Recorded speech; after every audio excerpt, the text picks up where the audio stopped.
कैसे हुआ ये सब? पता नहीं सर कैसे हो गया। मैं तो सिर्फ उसे गन दिखा के डरा रहा था सर। गोली चलाने का कोई इरादा नहीं था सर मेरा। अच्छा। तो तुम सिर्फ गन दिखा रहे थे, हाँ? और गन अपने आप चल गई। तुम सीआईडी ऑफिसर हो या कोई नौसिखिए? I mean amateur shooter. मैं पहला सवाल, तुम वहां गए क्यों थे? जब कानून अपना काम कर रहा था तो तुमसे किसने कहा था बीच में टांग अड़ाने के लिए? जैन जी प्लीज, आप जरा शांति से बात कीजिए। अभिजीत एक सीआईडी ऑफिसर है, कोई राह चलता आदमी नहीं। देखो, अभिजीत मेरे लिए सिर्फ और सिर्फ एक मुजरिम है, मकरंद की तरह। हाँ, वैसे कितने रुपए लिए तुमने मकरंद से विक्रांत को मारने के लिए?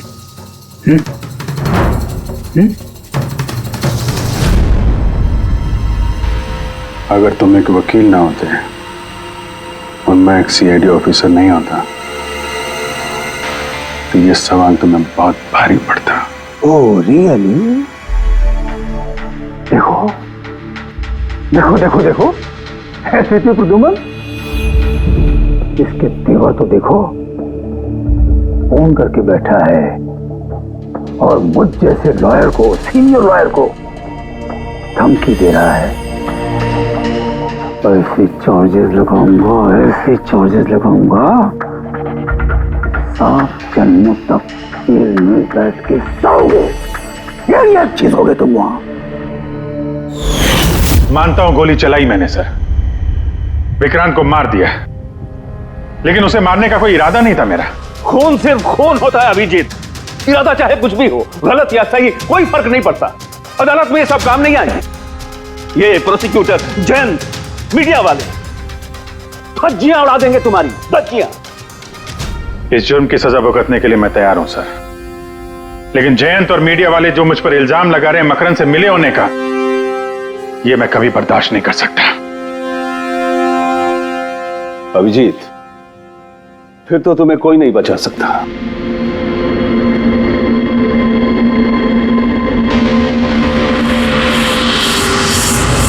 सारे सबूत और गवाह अभिजीत के खिलाफ है। यानी कोई उम्मीद नहीं है सर? कैसे उम्मीद है? अभिजीत ने खुद कन्फेस किया है कि गोली उसी ने चलाई।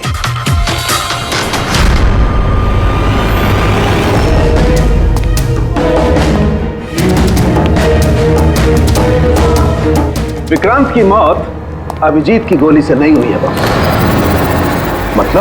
मतलब ये कि विक्रांत को गोली लगी है ठीक फेफड़ों के नीचे, और जब गोली फेफड़ों के नीचे लगती है तो इंसान की मौत होने में 20 से 30 मिनट लगते हैं, और विक्रांत की मौत तुरंत हो गई थी। एग्जैक्टली, इसीलिए मैं कहता हूं विक्रांत की मौत अभिजीत की गोली से नहीं हुई है, इसकी कोई और वजह है। और क्या वजह हो सकती है? उस वैन में ड्राइवर अभिजीत और विक्रांत के अलावा और कोई नहीं था। एक गोली चली है, वो भी अभिजीत के गन से। उस वक्त वैन के अंदर कोई और नहीं था, और वैन के बाहर तो कोई और हो सकता है।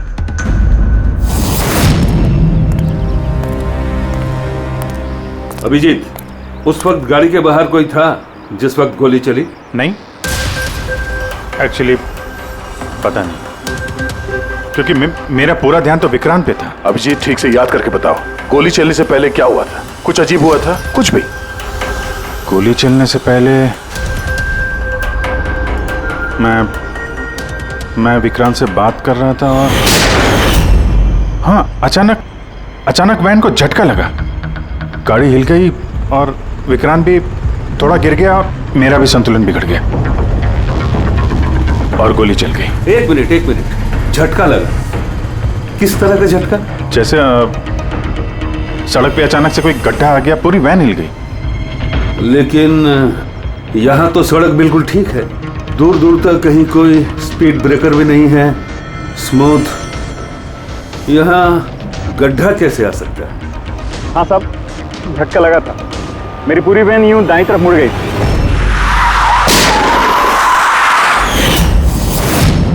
स्टीयरिंग खुद ब खुद घूम गया? हाँ साहब। ये कैसे हो सकता है? साहब ये तो मुझे भी पता नहीं चला कैसे हो गया। इससे पहले कि मैं वैन को संभाल पाता, पीछे से गोली चलने की आवाज आ गई।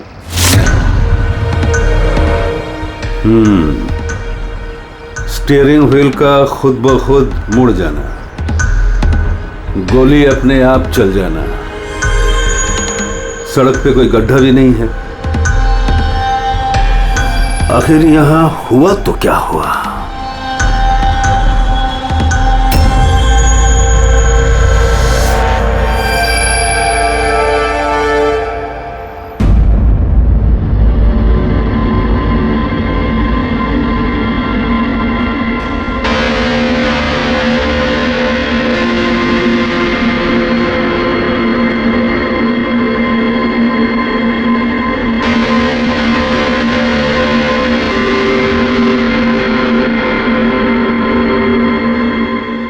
करो।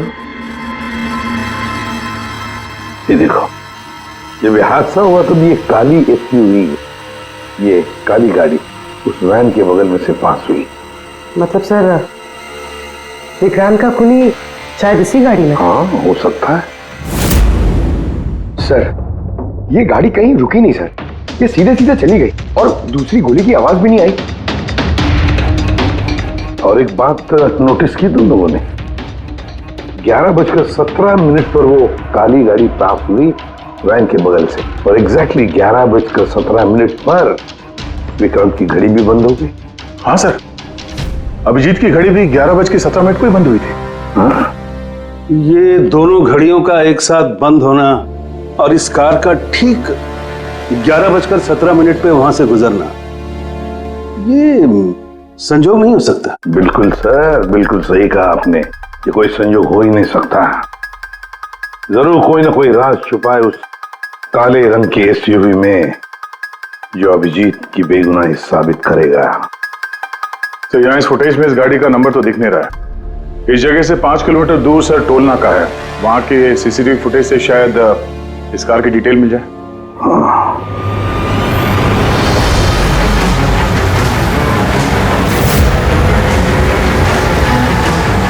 अगर वो गाड़ी टोल नाका से गुजरी ही नहीं तो यहीं कहीं आसपास होनी चाहिए, इसी इलाके में। सर, वो देखिए, काले रंग की कार।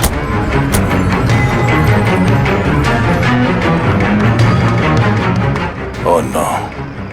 फ्रेडी, जरा आगे चेक करो।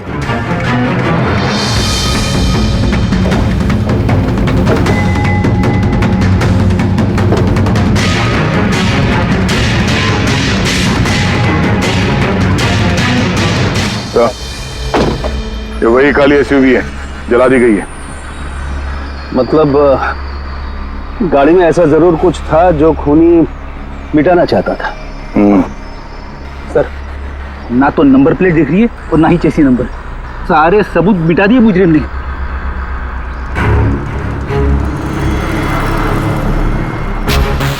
ओह, फिर एक काम करो, जरा आसपास पूछताछ करो, देखो किसी ने यहाँ पे कुछ देखा है क्या। अरे सुनो, ये जली हुई गाड़ी के बारे में कुछ बता सकते हो क्या? जी नहीं। हाँ? ये देखिए, सीट के नीचे ये डिवाइस पड़ा था।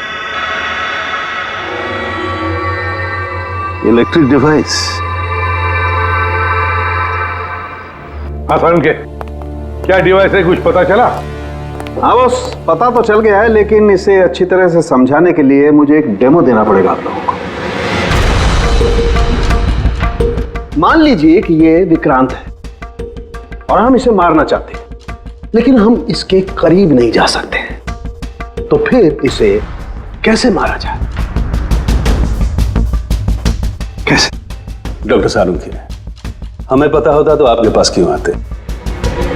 प्लीज आगे बताइए। हाँ, बताता हूं।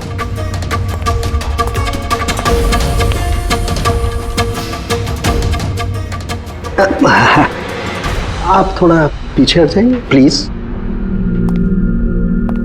Thank you.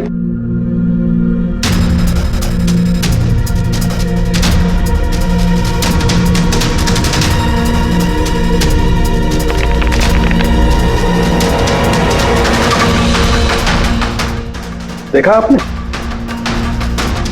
बॉस, बिना नजदीक जाए इसे ऐसे मारा जा सकता है। ये आपने किया कैसे सर? क्योंकि जैसे ही हमें इस डिवाइस के बारे में पता चला, हमने विक्रांत के पुराने मेडिकल रिपोर्ट्स मंगवाए जेल में से। ये स्कैन 2 महीने पुराना है और ये वाला स्कैन ये हमने कल रात को लिया उसके मरने के बाद।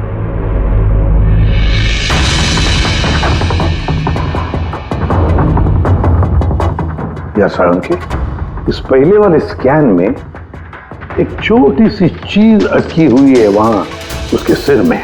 वही चीज इस 2 महीने बाद वाले स्कैन में शिफ्ट हुई है, हिल गई है, पीछे आ गई है। और ये छोटी सी चीज एक शार्पनेल है बॉस। यानी गोली का छोटा सा टुकड़ा। और फिर ये शार्पनेल वहां से इस तरफ शिफ्ट हो गया, जिस वजह से विक्रांत की सबड्यूरल हेमेटोमा यानी ब्रेन ब्लीडिंग की वजह से मौत हो गई। पर ये शार्पनेल अपनी जगह से हिला कैसे? उसी डिवाइस की वजह से जो हमें जलती हुई गाड़ी में से मिला। तो गोलियों के टुकड़े को हिलाने का डिवाइस ही है? सिर्फ गोलियां नहीं दया, इसने और भी बहुत सारी चीजें हिलाई, जैसे कि विक्रांत के हाथों की हथकड़ी, पुलिस वैन का स्टीयरिंग व्हील, दोनों के हाथ की घड़ी के कांटे, यहां तक कि अभिजीत की गन भी। मतलब लोहे की चीजें, तो जितनी भी लोहे की चीजें हैं वो हिल गई उस डिवाइस की वजह से। Exactly boss. और लोहे का सबसे बड़ा आशिक है मैग्नेट, चुंबक। बॉस, ये है वो चुंबक जिसके जरिए मैंने इसे उड़ाया। यानी उस काली वैन में भी एक ताकतवर लौ चुंबक था, जिसकी वजह से पूरी की पूरी वैन दाईं तरफ चली गई और अभिजीत की मेटल की गन वो भी अपने आप चल गई। हाँ, और विक्रांत के सिर में जो अटका हुआ शार्पनेल का टुकड़ा है वो भी शिफ्ट हुआ। सर, इतनी प्लानिंग के साथ तो वही मार सकता है जिसे शार्पनेल के बारे में पहले से पता था, उसका कोई करीबी। मकरंद, मकरंद। मतलब अभिजीत सर बेगुनाह? No, not at all. इतने जल्दी किसी नतीजे पे पहुंचना ठीक नहीं होगा। मकरंद के खिलाफ जब तक हमको पक्का सबूत न मिल जाए, कानून की नजर में अभिजीत ही दोषी है। तो मकरंद के खिलाफ सबूत तो वही देगा ना जो विक्रांत के सेफ हाउस के बारे में जानता था। वरना मकरंद को कैसे पता कि विक्रांत किस रास्ते से कोर्ट पहुंचेगा? और विक्रांत की खुफिया जानकारी सिर्फ मुरली और उसके बाकी साथियों के पास थी। आप लोग ऐसा सोच भी कैसे सकते हो सर कि हम में से कोई गद्दारी कर सकता है? जितने ईमानदार आप लोग हैं ना, उतने ईमानदार हम लोग भी हैं। विक्रांत को कहां और कौन से सेफ हाउस में रखा गया था ये सिर्फ आप लोग जानते थे और कोई नहीं। ये सच है ना? हाँ सर, नहीं पता थी। यहाँ तक हमारे घर वालों को पता नहीं थी, तो फिर हम घर वालों पे क्यों इल्जाम लगाएंगे? शायद पैसों के लिए किसी ने मकरंद को यह जानकारी दी हो। प्लीज साहब, हम भी पुलिस वाले हैं,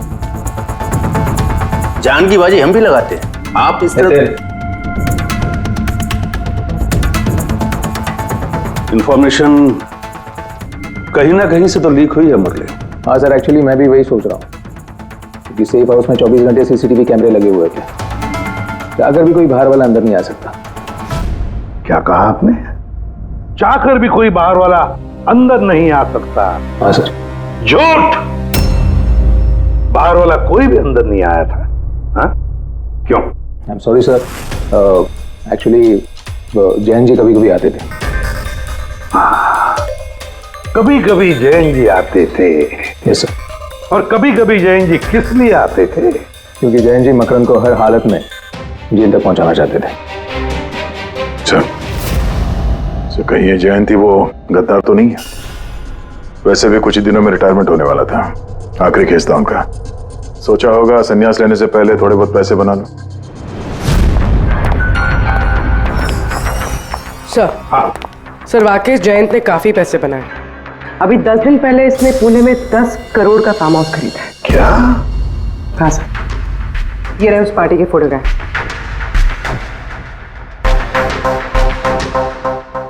एक मिनट, माय गॉड दया, पहचाना इसे? हाँ सर, ये तो जोगी है, मकरंद का खास चेला। जोगी मकरंद का खास चेला, और वो भी जयंत की पार्टी में।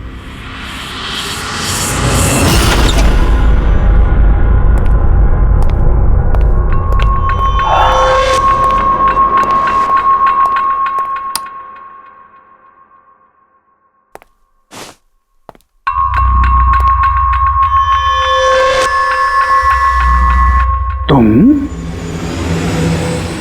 यहां कैसे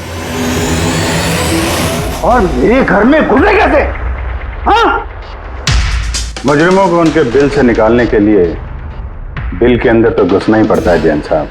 मुजरिम मुजरिम मैं हूं या तुम? मैं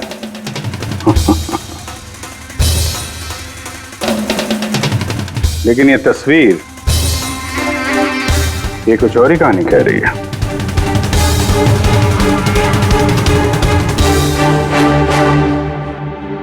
नो, आई डोंट नो, मैं नहीं जानता इसको।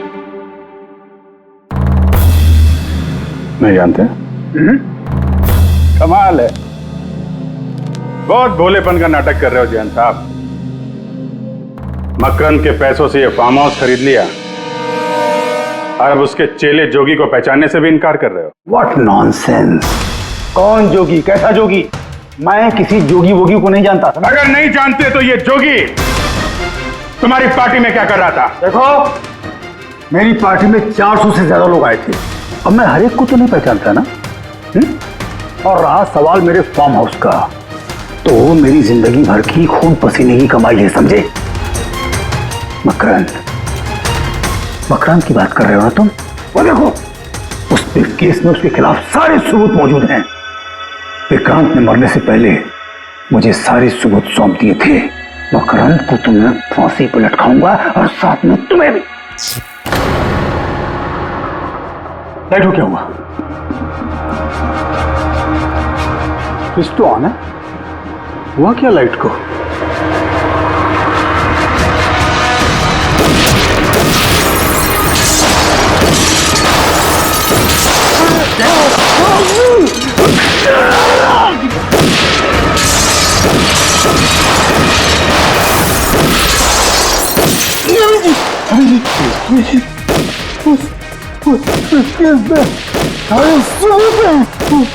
मकान के हाथ नहीं आना चाहिए।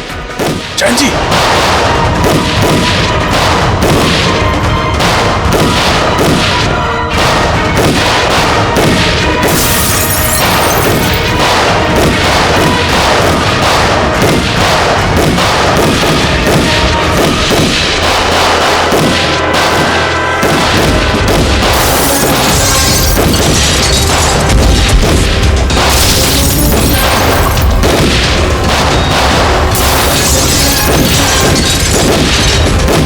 कमाल कर दी तुमने अभिजीत, वाकई कमाल कर दी।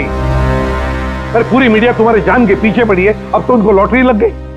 अब कह रहे जयंत का खूनी अभिजीत है। सर, उनके कहने से क्या होता है?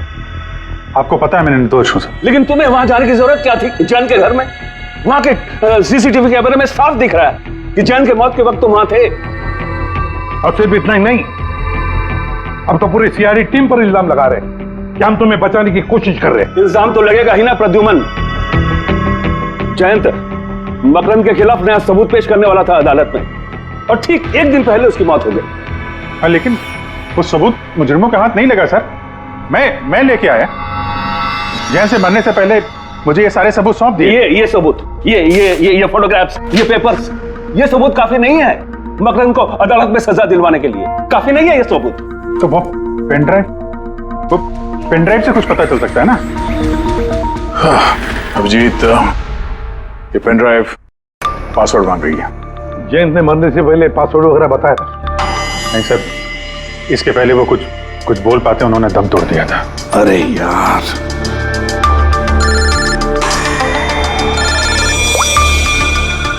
हेलो, हाँ पूर्वी।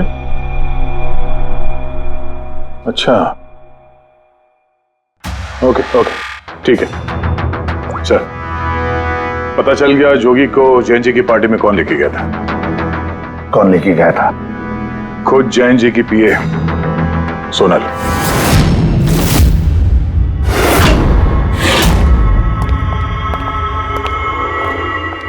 सर ये सब? सोनल, सोनल, पूरी तेरे ऊपर चेक कर।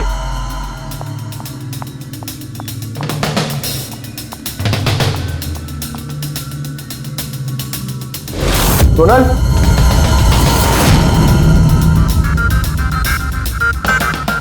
सर अंदर तो कोई भी नहीं।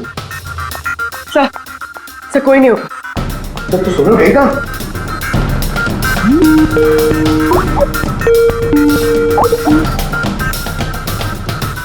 Video call?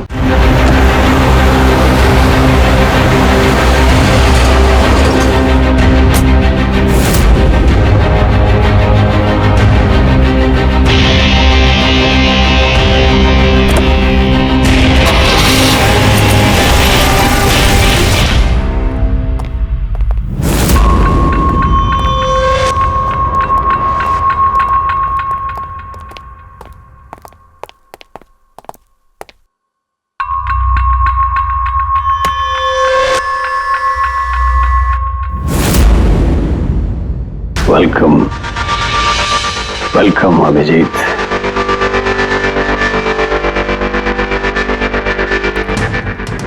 मकरंद के आशियाने में तुम्हारा स्वागत है।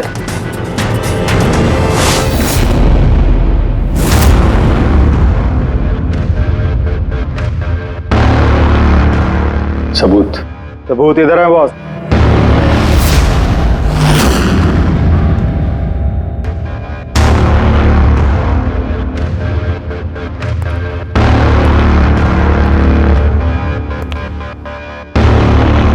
मकरंद, सबूत तुम्हें मिल चुका है, अब सोनल को जाने दो। यस। वैसे भी वो कहते हैं ना कि मरने वाले की अंतिम इच्छा अधूरी नहीं रहनी चाहिए। सोनल को बुलाओ।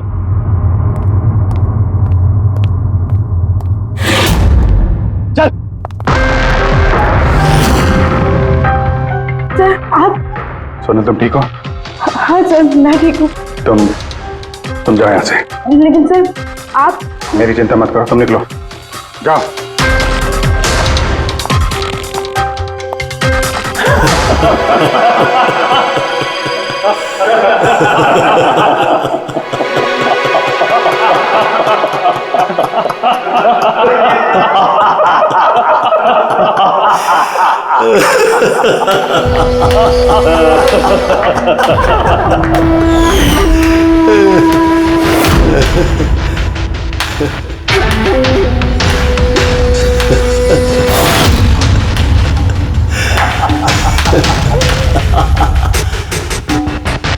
सोनल, तुम भी?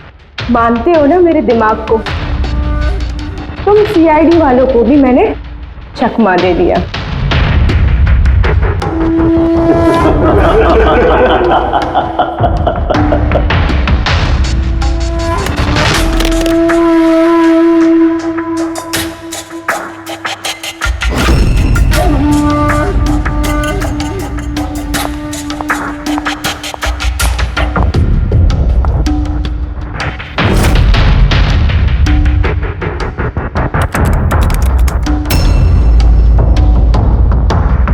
मुझे पता था जयंत यही पासवर्ड रखेगा। Makaram will die. Now, stop conversation. Start the operation.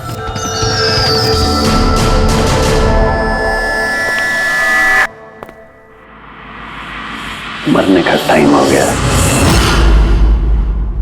Time हो गया? नहीं तो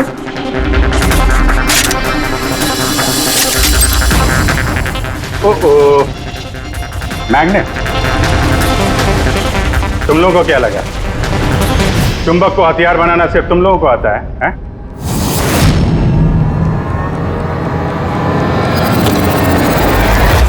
इस ब्रीफकेस में वैसा ही चुंबक है जैसा तुम लोगों ने उस गाड़ी में लगाया था विक्रांत को मारने के लिए। मकरंद, खेल खत्म तुम्हारा।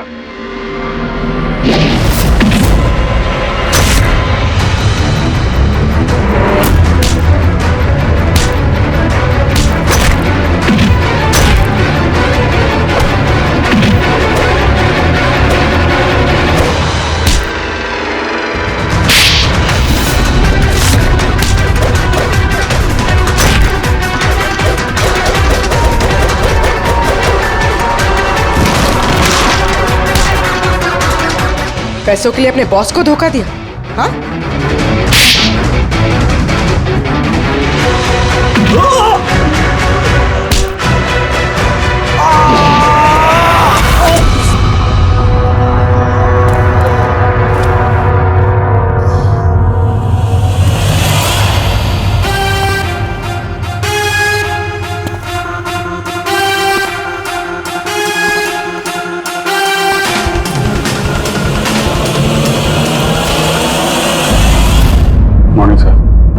कॉन्ग्रेचुलेशन अभिजीत, फाइनली तुम पर लगे सारे इल्जाम आज धुल ही गए और एक बार फिर उसी गर्व के साथ तुम सीआईडी की ड्यूटी ज्वाइन कर सकते हो। Thank you sir. हमने आरजू को बचा लिया सर। मकरंद के साथियों को पता था कि विक्रांत ने उन्हें कहाँ कैद करके रखा था, बस जयंत जी का सपना पूरा नहीं हो पाया मकरंद को जेल भेजने का। चलो जो भी है, all well that ends well.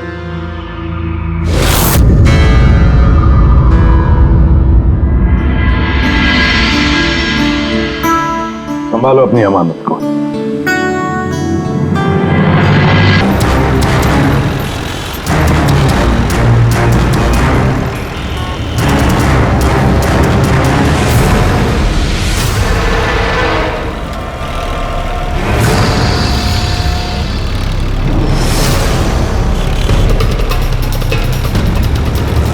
उस्ताद, बहुत डर लग रहा है। पप्पू देख, तू टेंशन ना ले। तू टेंशन लेता है ना तो मेरा भी टेंशन बढ़ जाता है यार। प्रेशर डाउन रख अपना।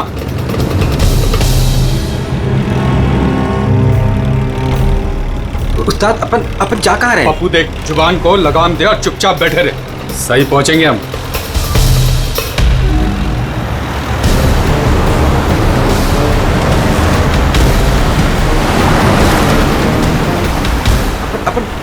लेफ्ट बाई तरफ ले। पप्पू तू चुप करेगा यार, मरवाएगा।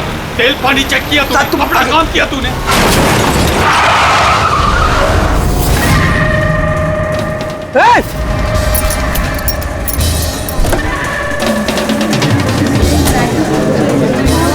तेरी तो क्या किया तूने? पी के गाड़ी चला रहा है क्या सुबह सुबह में? अंधा है क्या? दिखा नहीं? ये अंदर बैठ के क्या देख रहा है मुझे? बाहर निकल,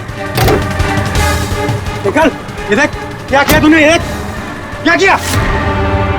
सर सॉरी सर, गलती हो गई। इतना बड़ा गाड़ी देखा नहीं तूने?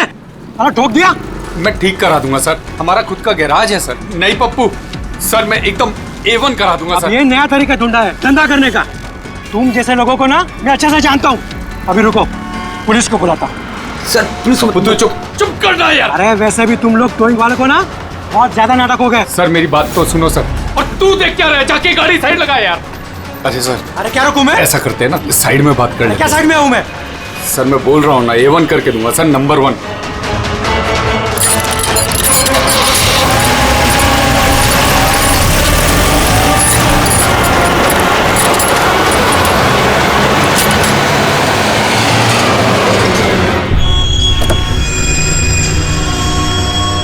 बोलो, अभी क्या बात कर रही है? सर मैं आपको जुबान देता हूँ सर, आप मेरे गैराज आ जाओ, मेरा लड़का एकदम नंबर 1 करके देगा आपको गाड़ी। आप मेरा एड्रेस लो, खर्चे पानी की बिल्कुल चिंता नहीं। एड्रेस दो। लिखो सर, लिखो लिखो, एड्रेस लिखो लिखो लिखो। हाँ जी जी जी। भगा गाड़ी, भगा। अरे गाड़ी भी छोड़ के गए। किसकी गाड़ी है रे? बीच रोड पे लगा के गया है। किसकी गाड़ी है ये? कहाँ है इसका ड्राइवर? टोइंग वाला इसे छोड़ के भाग गया। मेरी गाड़ी को उसने ठोका। वो तो अच्छा हुआ मैंने उसका फोटो ले लिया है। क्या यार, अभी गाड़ी कैसे निकालूंगा मैं इधर से? ऑफिस जाने के लिए अभी लेट हो रहा है मुझे। अरे इस गाड़ी में तो लाश है। लाश?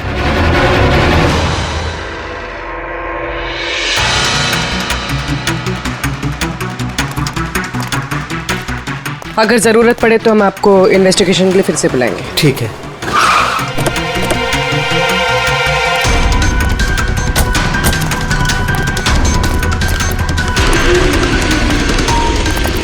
क्या पता चला? सर क्राउड की स्टेटमेंट्स ले लिए। ट्रक पे जिप जैक टोइंग और रिकवरी लिखा हुआ था। ये ट्रक के नंबर प्लेट का फोटो। सर ये गाड़ी स्टार्ट नहीं हो रही है, इंजन खराब तो है इसका। सर क्राउड से किसी ने उस टोइंग ड्राइवर को बोलते हुए सुना था कि उसका अपना खुद का गैरेज है, वो गाड़ी गैराज ले जा रहा है। बॉडी चेक किया? हाँ सर। सर सिर पे एक ये गहरी चोट है। लगता है किसी ने वजनदार चीज जोर से दे मारी है। एक ही झटके में खत्म। और कहीं फिलहाल तो कोई चोट नजर नहीं आ रही। बॉडी अभी तक सड़ी नहीं है। 24 घंटे से ज्यादा नहीं हुए इसकी मौत हुई। कोई आईडी वगैरह? नहीं सर, कोई आईडी नहीं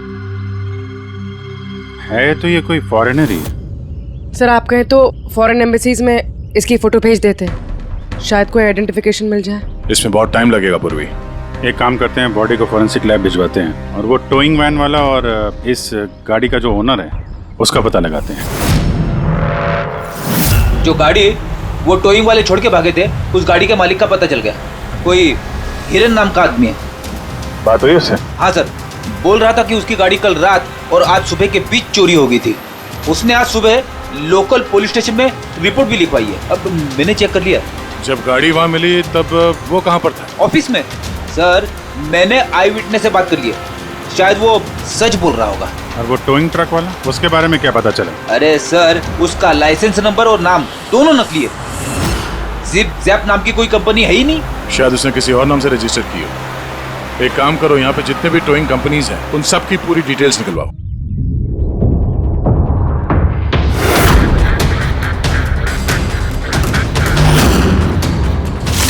हम लोग सीआईडी से हैं।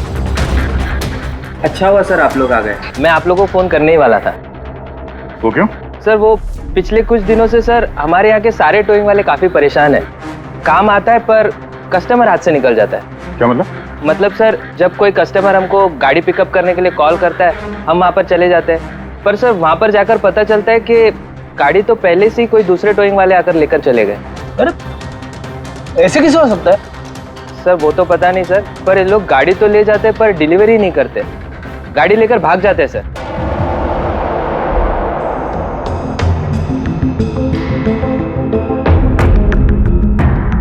इसकी मौत 18 से 24 घंटे के बीच हुई है। बॉडी अभी तक अकड़ी नहीं है। तो इस बात का अंदाजा तो दया ने लगा ही लिया था। कुछ और पता चला हो तो बताइए। भाई साहब एक तो किस्मत बहुत अच्छी है तुम्हारी कि तुम्हारे साथ डॉक्टर सालुक है, और दूसरा ये देखो। ये क्या? ये इसके हाथ पे से मिला है फिंगरप्रिंट। किसके? ये ऑब्वियसली जिसने पकड़ा होगा उसके होंगे नहीं आप? मतलब फिंगरप्रिंट्स अभी भी बिल्कुल फ्रेश हैं, मिटे नहीं हैं। सर ये बहुत अच्छी लीड दे दी आपने। दे दी ना? तो एक काम करो, इस लीड को लेकर के जाओ और पता करो ये फिंगरप्रिंट्स आखिर हैं किसके। तब तक मैं इसकी ऑटोप्सी कर लेता हूँ। सर मैं ये फिंगरप्रिंट्स अपने क्रिमिनल डेटाबेस में मैच करके देखती हूँ। सर आप पूरे? सर फिंगरप्रिंट्स का मैच मिल गया। मुकुंद हमारे क्रिमिनल डेटाबेस में था। अरे ये तो वही कारतीफ है मुकुंद, गाड़ियां चुराने वाला। काफी बार जेल भी जा चुका है इसके लिए। यही है सर। सर वहां पे जो क्राउड था उनमें से कुछ लोगों ने टोइंग वालों को करीब से देखा था सर, और उनकी मदद से ये 2 स्केचेस बनवाए मैंने। तो मुकुंद है? बिल्कुल। अपना प्रमोशन कर लिया इसने, चोर से सीधा मर्डरर। अभिजीत हो ना हो, इस मुकुंद ने ही इस औरत को मारकर उसकी बॉडी को किसी बंद गाड़ी की डिक्की में रखा है। और सर वही उस कार को टो करके ले जा रहा था।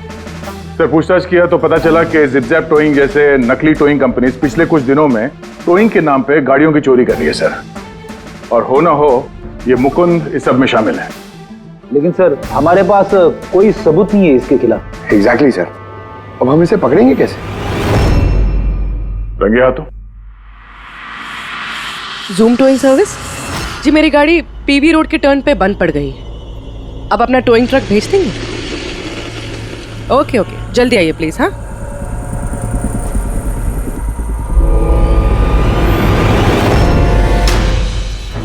अभी आज इतना बड़ा कांड किया इस मुकुंद ने, इतनी जल्दी दोबारा आएगा कि नहीं? वही तो पता चलेगा कि वो कहीं पे बैठ के आराम कर रहा है और हम लोग यहाँ धूप में बैठे बैठे उसका इंतजार कर रहे हैं।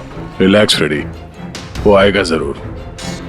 लालच इंसान को आराम करने नहीं देती। अब देखना यह है कि पूर्वी की गाड़ी को टो करने के लिए आता कौन है, जूम टोइंग सर्विस या Mukund.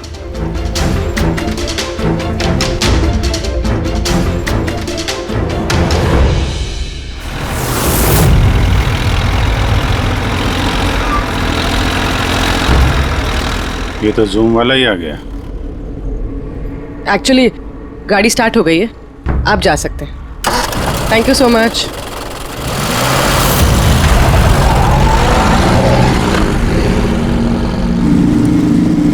Hello, GM towing service.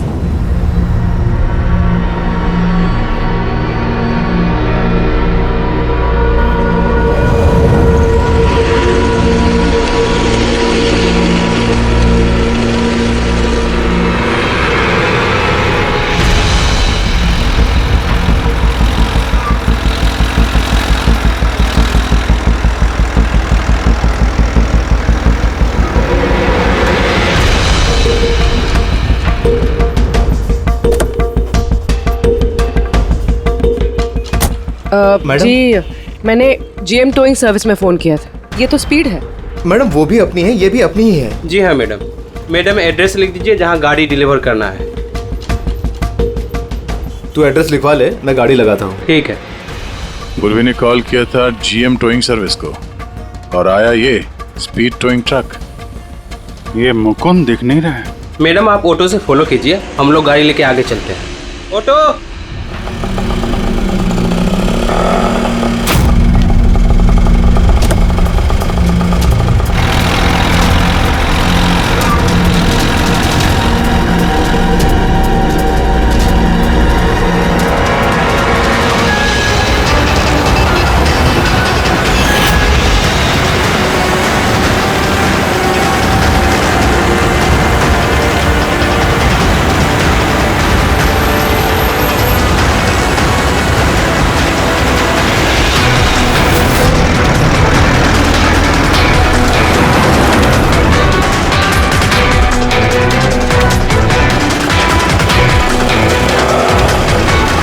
क्या हुआ? पता नहीं मैडम, ये गाड़ी क्यों बंद हो गई?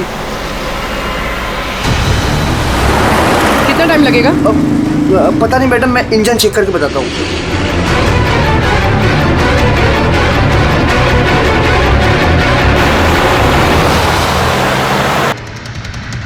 अब मैडम वो गाड़ी के इंजन में कुछ प्रॉब्लम हो गया और थोड़ा टाइम लगेगा, तो आपको दूसरा ऑटो करवा दूँ? दूसरा ऑटो क्यों?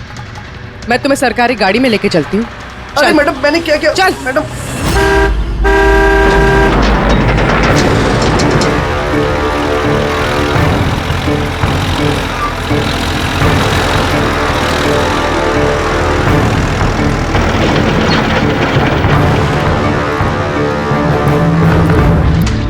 ले आया उस्ताद। अरे वाह मास्टर, गाड़ी तो बहुत बढ़िया है। गाड़ी लाने में कोई दिक्कत तो नहीं हुई? अरे अपन के होते हुए दिक्कत क्या हो सकती है उस्ताद? हाँ, बड़ा हाई फाई लड़की थी, जबरदस्त। अच्छा, अपना वक्त पे आ गया ऑटो वाला भी, वो लेकर निकल गया, अपन भी क्लियर आ गए, है ना? और नहीं तो क्या भाई। आप कौन? मैडम ने यहाँ का एड्रेस दिया था। एड्रेस? आप लोग कौन है? सीआईडी।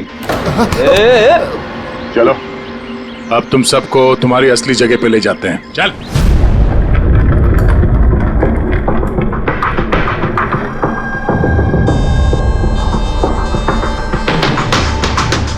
मुकुंद, बताओ क्या हुआ?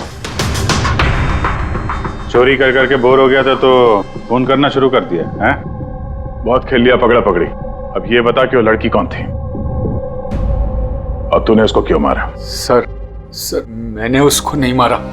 सर मैं मानता हूं मैं चोर हूं, लेकिन मैं किसी का खून नहीं करूंगा। झूठ बोलता है। तुम्हारी उंगलियों के निशान कैसे आए उसके बॉडी पर? सर मैं सच कह रहा हूं सर, मैंने उसका खून नहीं किया। सर जब वो लड़की मुझे मिली वो तो पहले से ही मरी हुई थी। क्या कहा? पहले से ही मरी हुई थी? हाँ सर, मैं सच कह रहा हूँ सर, मेरा तो कार चोरी का छोटा सा बिजनेस है बस। हाँ, छोटा सा बिजनेस है, उसका हिसाब किताब हम बाद में कर लेंगे। मेरा मतलब है आसपास जितने भी टोइंग वाले हैं ना, मैंने उनका फोन नंबर टैप कर रखा है और जैसे ही उनको किसी भी कस्टमर का फोन आता है ना, मुझे पता चल जाता है। इससे पहले कि वो लोग वहां पहुंचते तुम अपने आदमियों के साथ वहां पहुंच जाते थे और कस्टमर्स की गाड़ी गायब। ये बता, वो लड़की कहां से मिली तुम्हें? कैसे मिली? आज सुबह टोइंग वालों को एक फोन आया, मुझे मालूम पड़ा तो बस मैं अपने आदमी को लेकर पहुंच गया लोकेशन पर। अच्छा हुआ आप आ गए। आपने ही फोन किया था? जी मैंने फोन किया था आपको। ये तो मना कर रहे थे जरूरत नहीं है। मैंने कहा भाई क्यों जरूरत नहीं है, अब गाड़ी बंद पड़ गया है तो क्या सर पे उठा कर लेके जाएंगे? भाई साहब बेचारे का गाड़ी रोड पे रुक गया है। हमने तो बहुत ट्राई किया धक्का मार के स्टार्ट करने की, लेकिन स्टार्ट ही नहीं हुआ। आप बात कर लीजिए, टो करके कहाँ छोड़ना है?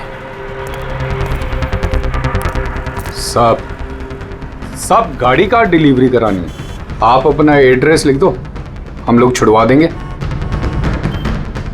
सर बड़ा ही कोई अजीब सा एक एड्रेस उसने लिख कर दिया था, शहर से दूर कहीं कोने में।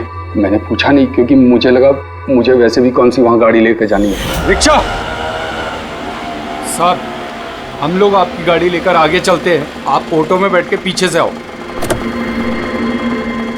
रिक्शा वाला हमारा ही आदमी था, उसको मालूम था क्या करना है। कस्टमर को रिक्शा में लेके बैठने था और किसी सुनसान जगह पर जाकर पहुंचा देना है और रिक्शा रोक देना है। अगर कुछ पूछे तो बोलने का है कि रिक्शा में कोई प्रॉब्लम है, और जब तक हम गाड़ी लेकर दूर ना पहुंच जाएं तब तक रिक्शा स्टार्ट नहीं करना, ताकि कस्टमर हमें पकड़ ना पाए। और फिर जैसे ही हम गैरेज पहुंचे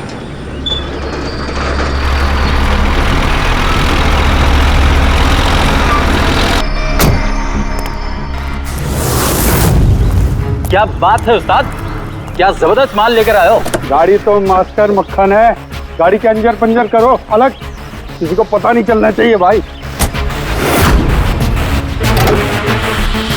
उस्ताद जी कौन है? अबे क्या हुआ पप्पू? भाई ये तो मरी हुई लड़की है, डेड बॉडी है उस्ताद। तेरी ये लड़की इस गाड़ी में कहां से आ गई?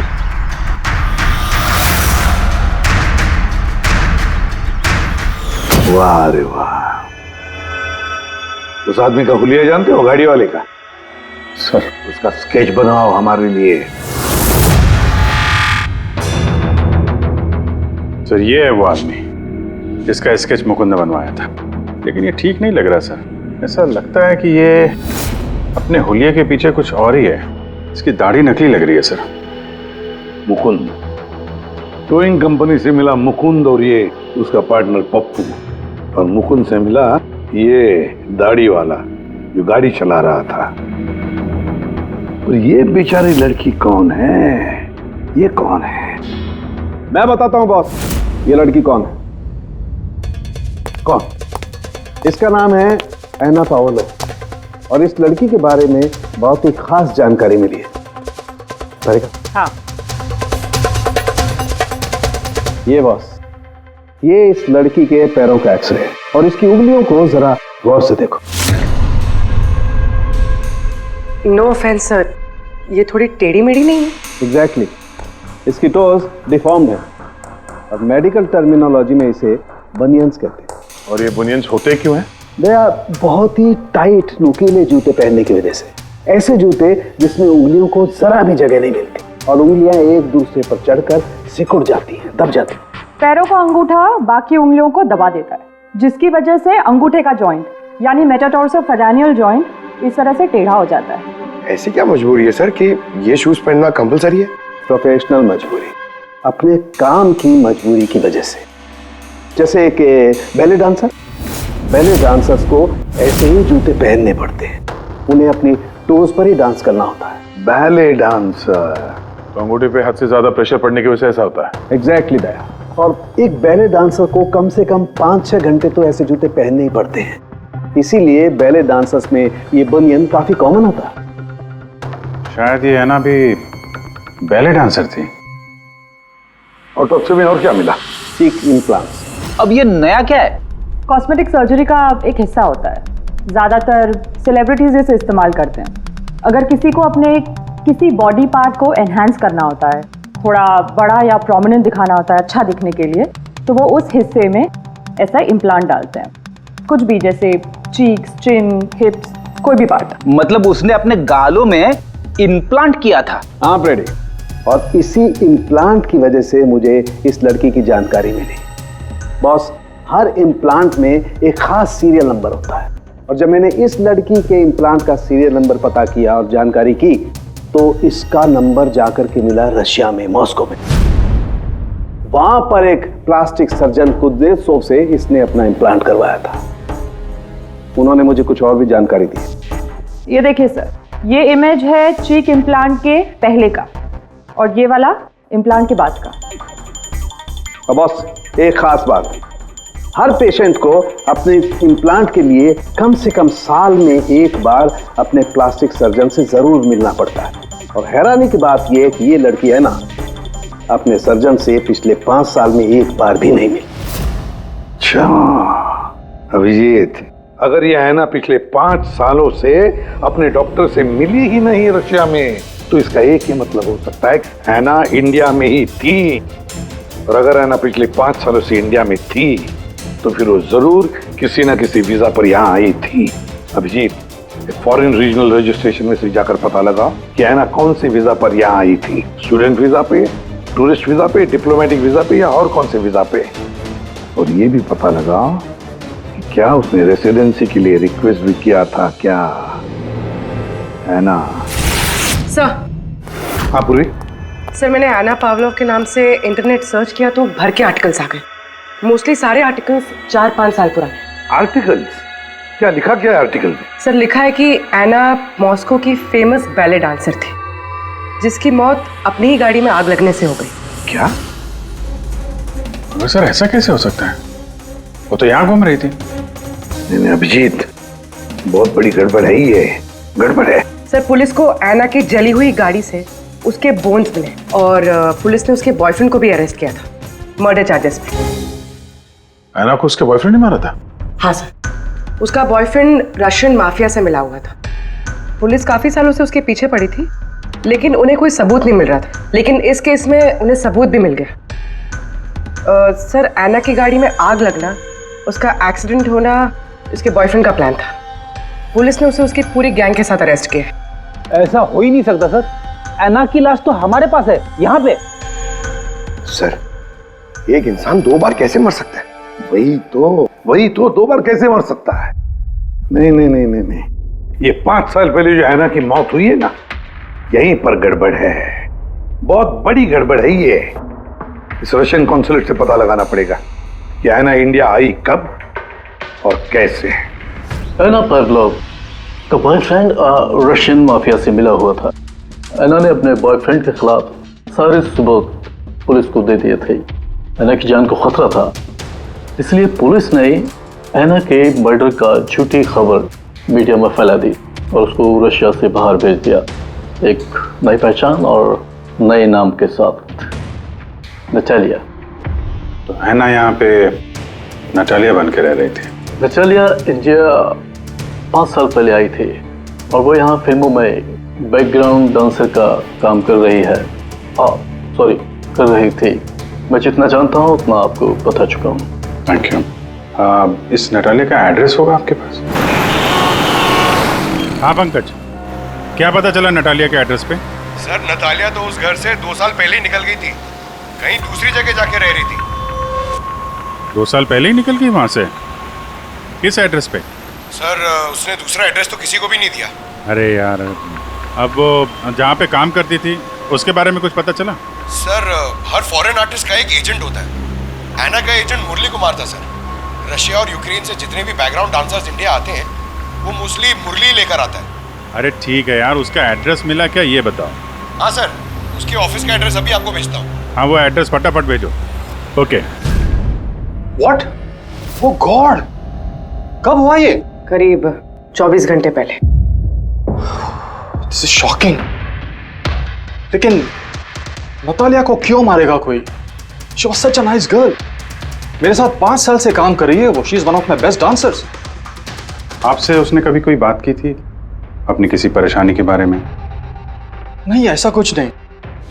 लेकिन पिछले 2 हफ्तों से काफी परेशान दिख रही थी वो। मेरे कुछ डांसर्स अभी हैदराबाद गए शूट के लिए और नतालिया ने उस शूट से जाने से भी इनकार कर दिया। आई डोंट नो व्हाई, क्योंकि नॉर्मली नतालिया काम से ना नहीं करती। इतने सालों से नतालिया यहाँ पे थी तो किसी से तो अपनी प्रॉब्लम शेयर करती होगी, कोई करीबी, कोई दोस्त। उसकी रूममेट सोफिया, काफी अच्छे दोस्त हैं वो, शायद उसे कुछ पता होगा। आपने और कुछ नोटिस किया पिछले कुछ दिनों में? कुछ दिन पहले मुझे गोवा से एक फोन आया था एक आदमी का। काफी हेवी रशियन एक्सेंट था उसका। नतालिया के लिए पूछ रहा था और यही बात बताने के लिए मैंने नतालिया को फोन भी किया, लेकिन उसका फोन लगा नहीं। कौन था वो आदमी, कुछ मालूम है उसके बारे में? क्या नाम था उसका? अलेक्जेंडर। Yes, Alexander. उसने कभी पहले भी बात की थी आपसे? नो। इस नटालिया का एड्रेस ले लो जरा। नटालिया का एड्रेस देंगे? श्योर। पंकज, जरा रशियन एम्बेसी से पता करो कोई अलेक्जेंडर नाम का आदमी इंडिया है क्या? कहाँ रहता है, कब आया, उसकी पूरी डिटेल्स निकालो।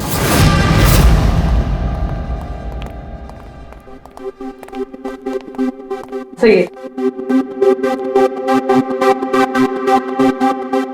इतने सारे न्यूज़पेपर, तो काफी दिनों से कोई घर पे था नहीं। सर 5 पेपर्स हैं। 5 दिन? तो मरने से 4-5 दिन पहले ये नतालिया घर में थी नहीं, कहाँ थी? सर हो सकता है वो अलेक्जेंडर और उसके रशियन बॉयफ्रेंड के डर से कहीं जाकर छुप गई हो। देखते हैं।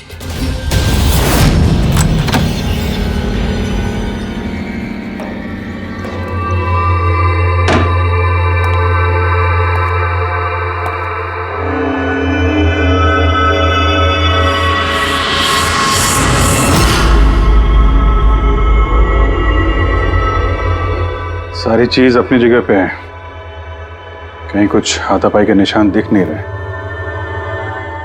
ऐसा लगता नहीं है कि नतालिया का खून यहां पे हुआ है।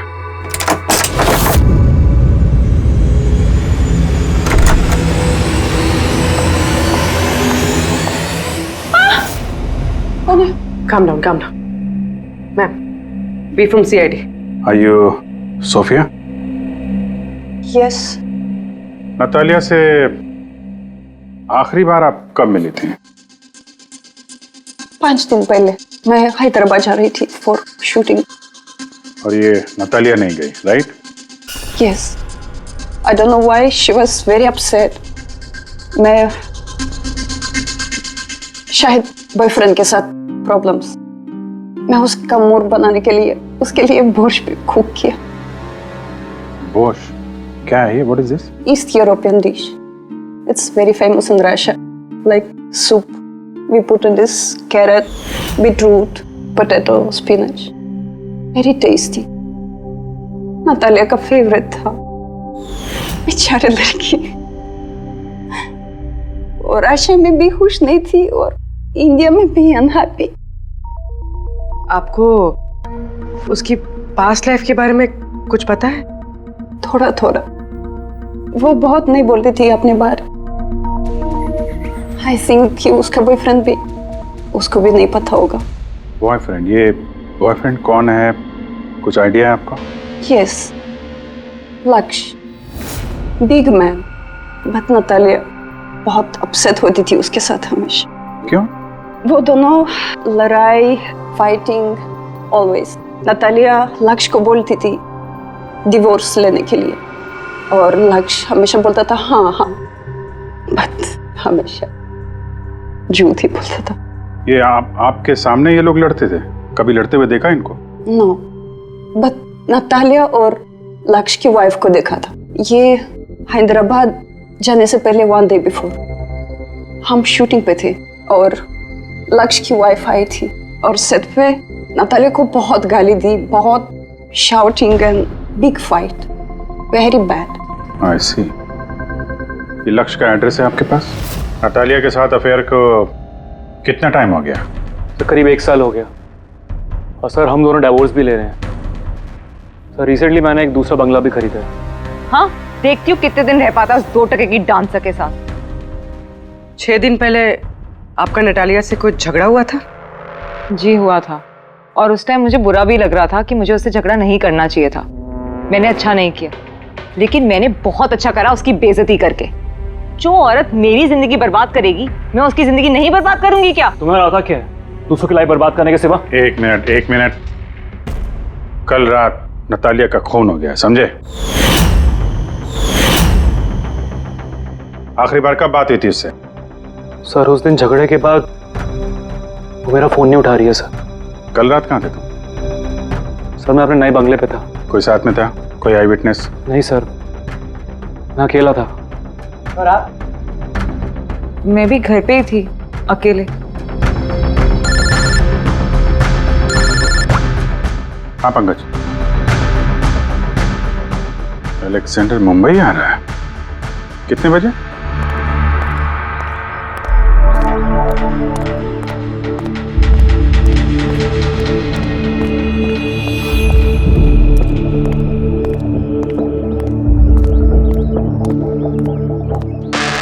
Alexander? Yes. CID. Okay. How do you know Natalia? Why are you looking for her? You work for Russian mafia? Why did you kill her? What? Anna मर गई? हिंदी बोला? Very sad. I'm a police officer, Russian Police Department. This is my ID. अलग-अलग language में learn करना, उसमें बात करना, it's part of my job. But Anna, कैसे और कब? 24 घंटे पहले। एना का कोई रशियन बॉयफ्रेंड था? कुछ जानते हैं उसके बारे में आप? Yes, एना का केस मैं ही हैंडल कर रहा था। एना को नटालिया नाम मैंने ही दिया था। उसकी सेफ्टी के लिए कंटिन्यूस उसके साथ था। I see.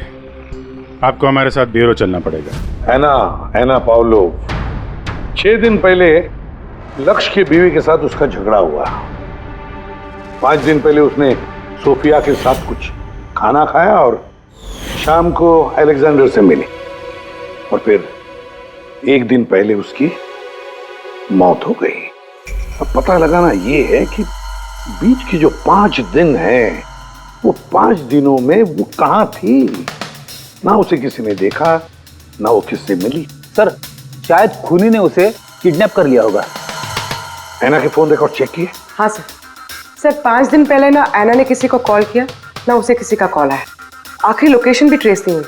सर 5 दिन पहले की लोकेशन उसके घर के पास के टावर की है। ये कैसे हो सकता है? किसी से तो मिली होगी, किसी से तो बात की होगी, खाना वाना तो खाया होगा। उसके ऑटोप्सी रिपोर्ट में से पता चलेगा आखिरी बार कब खाना खाया था उसने। सर एना के इंटेस्टाइन्स में बीटरूट, स्पिनच, कैरेट्स और मीट के अनडाइजेस्टेड पीसेस हैं।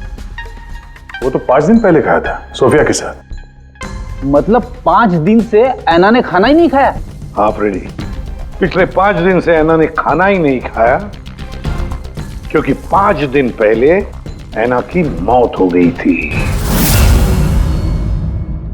आखिरी बार किस किस से बात की उसने फोन पर? सोफिया, मुरली और अलेक्जेंडर से।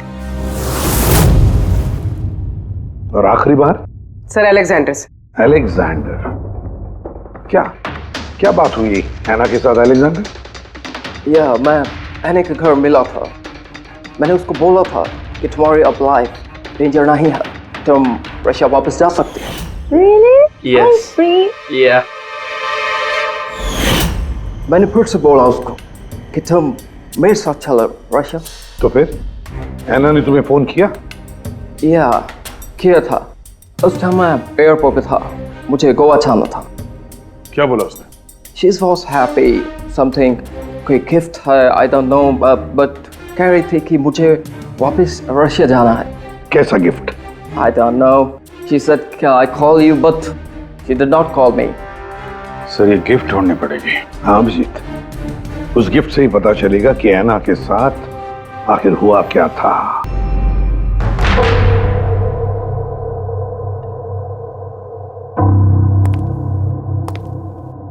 आपने कुछ अलग देखा? Like, did you see something different?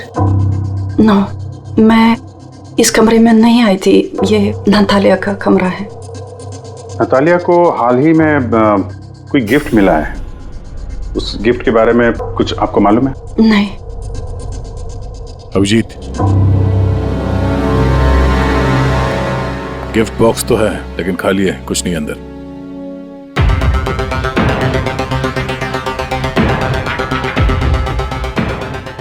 इस गिफ्ट बॉक्स में क्या आया था? Sir, I have no idea. इस कमरे में कुछ ऐसा है जिसे देख के नतालिया को रशिया याद आया था। रशिया। हाँ, एक्चुअली उसकी कुछ फेवरेट मात्रोश्का की सुवेनियर्स है रशिया से। ये नया लग रहा है, मैंने नहीं देखा पहले।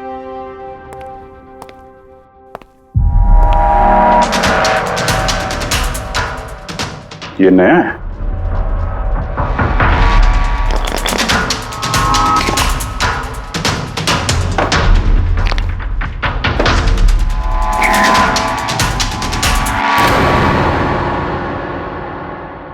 चाबी।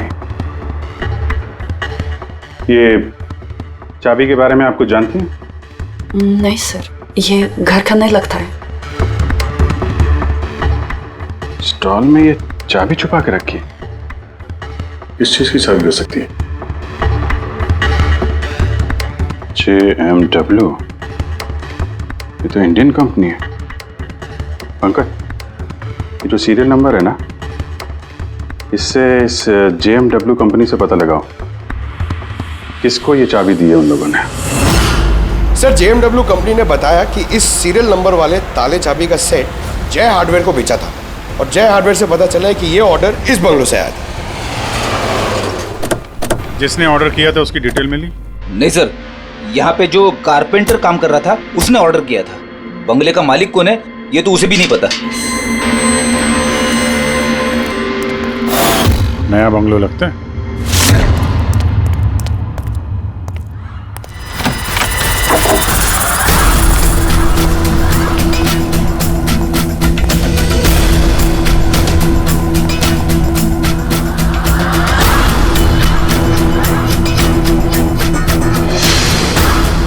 काफी प्यार से घर बनाया है। पूरा घर छान मारो, देखो क्या मिलता है।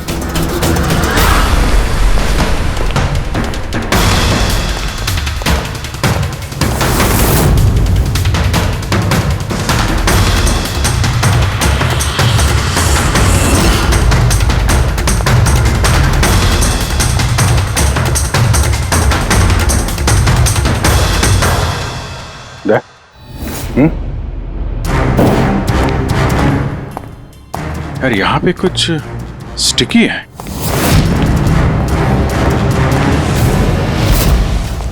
सर, बाथरूम में कोई है, मालिक ही होगा। इंतजार करो उसका, वहीं पे रहो, बाहर भागने ना पाए वो।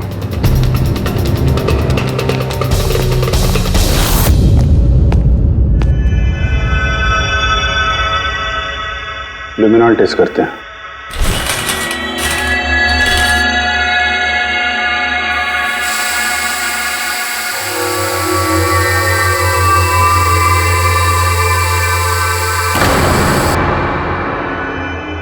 माय गॉड,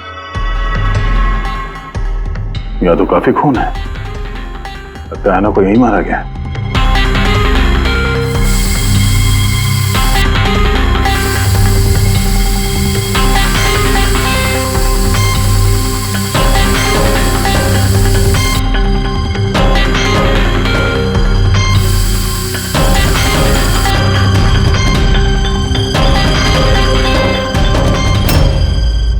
सर, ये ट्रेन तो फ्रिज की तरफ जा रहा है।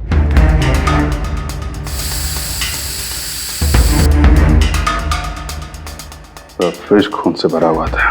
लगता है ऐना को मारने के बाद बॉडी ठिकाने लगाने से पहले यहाँ फ्रिज में ही रखा था, इसलिए ऐना की मौत का टाइम हम ठीक से एनालाइज नहीं कर पाए। सर, काफी देर से नहा रहा है। चलो देखते हैं जरा।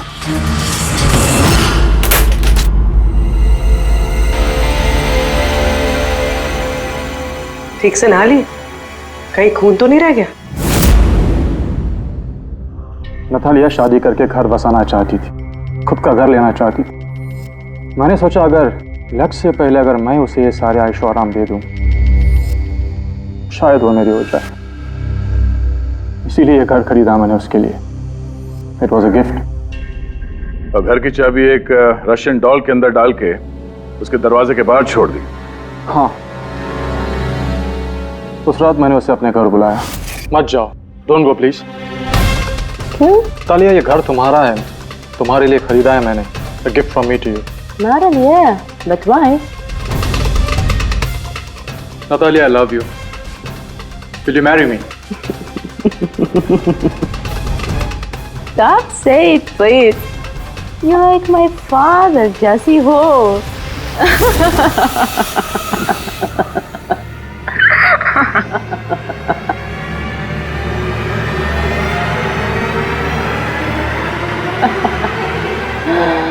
Oh my God.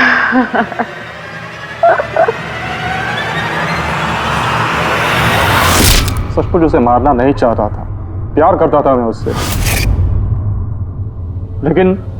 लेकिन तुम अपने गुस्से पे कंट्रोल नहीं कर पाए। सर, मुझे समझ में नहीं आ रहा था क्या करूं। सबसे पहले नतालिया की बॉडी को फ्रिज में डाला ताकि आसपास में किसी को बदबू ना आए। फिर 5 दिन बाद हमारी शूटिंग्स के कॉस्ट्यूम बॉक्स में से नकली दाढ़ी मूंछ निकाली और अपना हुलिया बदला। फिर किसी लोकल चोर को पैसे देकर एक गाड़ी खुलवाई और नतालिया की लाश को उसकी डिक्की में डाला। सोचा बॉडी शहर से कहीं दूर ले जाकर डंप कर दूंगा और किसी को पता तक नहीं चलेगा।